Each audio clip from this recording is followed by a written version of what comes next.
Welcome to Blue Sky Automotive. We got a big project behind me. This is a 2001 F250 with the 6.8 liter. That's the V10.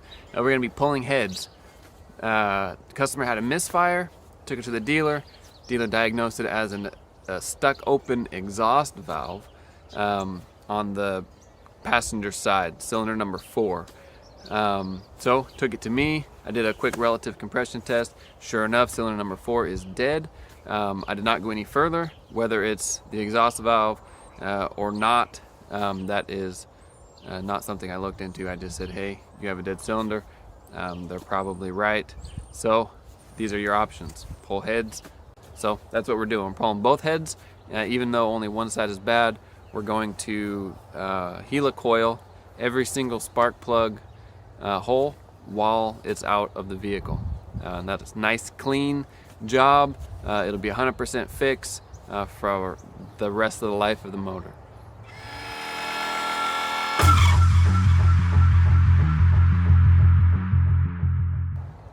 Because this is such a crazy time extensive job, the book time says it's about 30 hours.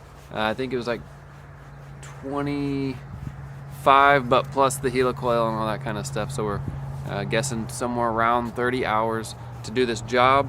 I'm gonna film it in increments. A lot of it will be time-lapse, so you'll see it just really fast, but I'll pause every once in a while, go through some important things. Otherwise, it's really a lot of just taking off, unbolting, taking things off, not a big deal. But if there's anything that is critical, that is a must, need to know, I'll pause, explain it, and then move on. All right, well, thanks for watching in advance. Let's get started. First thing I'm going to do is drain the coolant and evac the AC. The reason why I'm doing that is because I'm pulling the condenser out, I'm pulling the radiator out, the grill's coming off, the bumper's coming off. I want all that front off, so then it's just perfect access, easy on my body. You don't need to do all that, you know, drain the coolant of course, but you can climb up, bend over all you want, and you should be able to get these heads off doing it that way. But for the sake of my body, I'm gonna go ahead and just, you know, a few extra minutes, pull that whole front off, and then practically I'm living inside that engine bay. All right, let's get to it.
So just to show you what I was struggling with to get that grill off are these clips here attached to this piece on the other side too.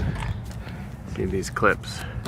We're holding on to the grill, so getting them from the inside was kind of hard. The condenser has 2 brackets, one here, one here. Pulling those brackets off, you're able to move the condenser or wiggle it a little, and that was the room I needed to get those clips off. Once those clips are off, it's just two 8mm there, two 8mm on the end, and then the same over there, two here, two there, and then you know your electrical connectors, and then it pops off pretty easy. But that's what I was struggling with. No special tools, just one of these.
Well, there we go. We have the whole front tore apart off the vehicle. Look at how much room we now have.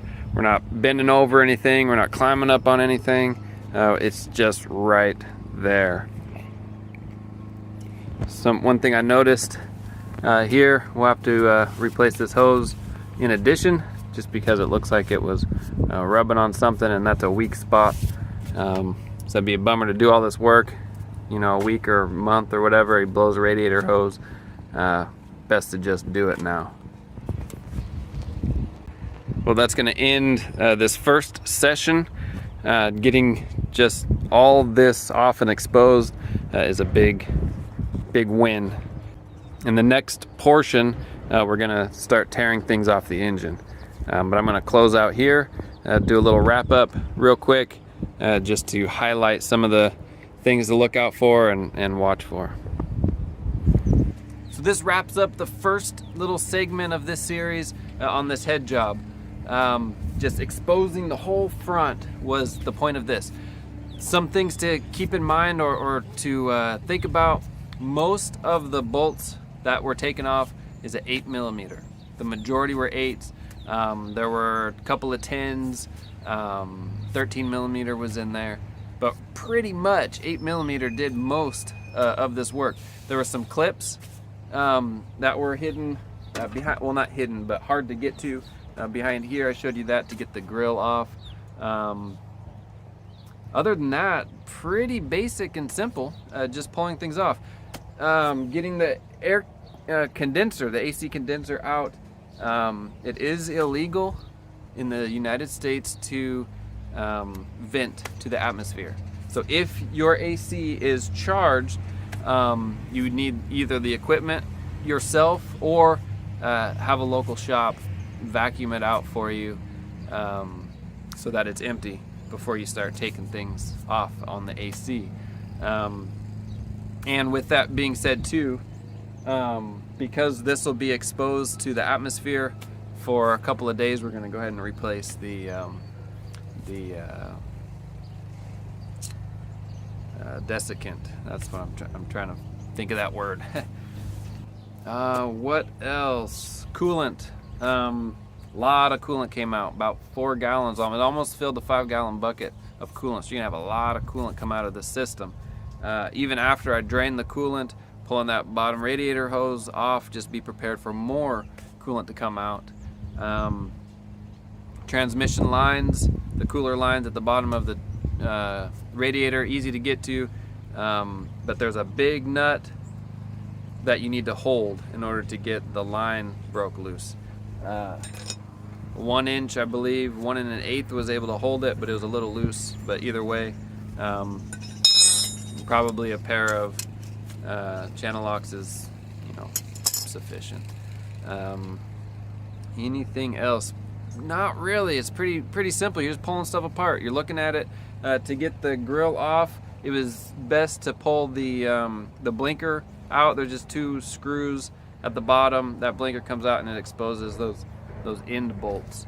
But again, 8mm end bolts. Pulling that plastic piece off the top exposed the other set of bolts for the grill. Bumper comes off really easy. I think those were 18mm bolts for that. No biggie. Radiator comes out. I did struggle getting the radiator out with the fan shroud still on. It's doable, but this fan has to come off anyway. So if you have that fan clutch wrench, you could do that as well, because that's coming off in the next episode. That's it. If you're going into this job anyway, you're gonna have all the tools that you need to at least get this far. Nothing special. This came in really handy. Radiator hoses were kind of stuck, so a big pick like this works really good for that. Power tools. I'm not sponsoring a brand, but having an electric ratchet is just awesome, saving the wrist. Impact is sweet for the same reason. But all right, I'm done rambling. I'm gonna close it out here, and then the next episode we'll be pulling stuff off the engine. All right, thanks for watching. Like, subscribe. We got some sun getting in the way. There we go. Like, subscribe. See you on the next one.